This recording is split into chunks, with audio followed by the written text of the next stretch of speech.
Урматтуу бир туугандар, кайрадан кечирип кой рубрикасы менен мен Жакут сиздер менен болуп атам. Бүгүн болсо өзүңүздөр көрүп тургандай авто тетик дерди сатуучу дүкөндөрдүн бирине кой десе болбой кирип келдик. Мен негизи ушундай жерлерде көп эле жүрөм дайыма. Дайым эски машина алгангабы, дайым эле оңдотуп ушул жерлерде жүрөм. Эмесе бир туугандарга жолугуп. Ассаламу алейкумдер. Кандайсыздар? Рамазан айыңыздар менен куттуктайбыз. Рахмат, бирге болсун. Ушул ыйык Рамазан айында орозо кармадыкпы? Ооба, элхамдулилlah орозобуз. Алла кабыл кылсын.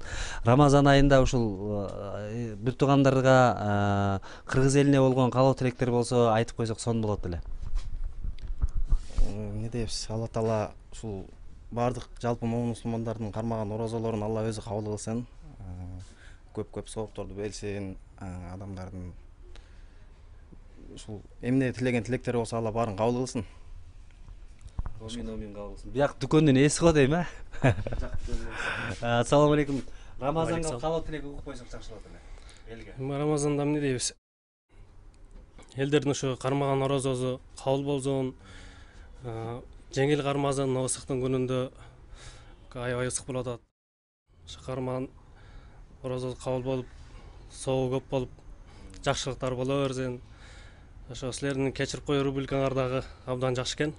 Ошо бизден эмне кетсе, ошо кимдер капа болгон болсо кечирип койсун. Жакшы. Эми эң башкысы эстей албайсызбы бирөөнү дагы мындай атын атап, таанытып алган эстей аласызбы? Жок. Анда мен эсиңизге салып коеюн. Атабыздан, апабыздан кечирим сурап, Рамазан айы менен куттуктап салам жолдоп койбойлу, атын атап, сүйүнүп калсын балам деп. Атам Аваз, апам Уулбек. Эми кичинекей убактарда, жаш убактарда болгон, анча-мынча укпай койгон убактар, таарынып калган убактарда болгон болуш керек. Кечирип койгула, ошо Рамазан айында кечирим сурайм. Калган ушу немелерден да кечирим сурайм. Көрдүңүздөр, атабыз, апабыз бизди көрүп аткан болсоңуздар, кечирип коюңуздар балаңыздарды. Сизде кечирим сурай турган бирөө жарым бардыр. Эстеп көрсөңүз.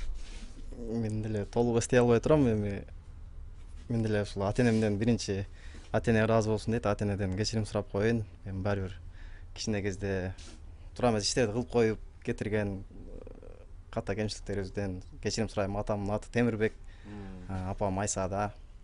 Жана жолдошторуман бардыгынан кечирим сурайм. Мени кечирип койгула, менден тура эмес кеткен иштер болсо, тура эмес кадамдар кеткен болсо баарыңардан кечирим сурайм. Кичинекей кезинде көп эле кетиримди. Азыр чоңоюп турсуз. Азыр капа кылган жоксузбу ата-энеңизди? Азыр эми капа кылганга аракет эле кылам, анан Капа кылгангабы? Кылбаганга, Капа кылбаганга аракет эле кылам. Балким капа болуп калган, мен байкабаган, билбеген нерселер болуп калгандыр.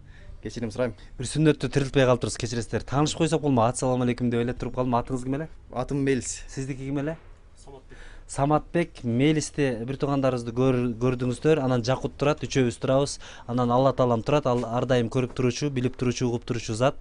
Ошондуктан бир туугандар мына бизди көрүп турасыздар үчөөбүздөн. Бизден таарынып жүргөндөр болсо, бизден капа болуп жүргөндөр болсо, ушуну көргөндө кыжырым кайнайт дегендер болсо, ыйык Рамазан айынын урматына бизди кечирип коюңуздар. Ассаламу алейкум. Клиенттерден алам. Ошо баарыңыздардан кечирим сурайбыз. Ассаламу алейкум.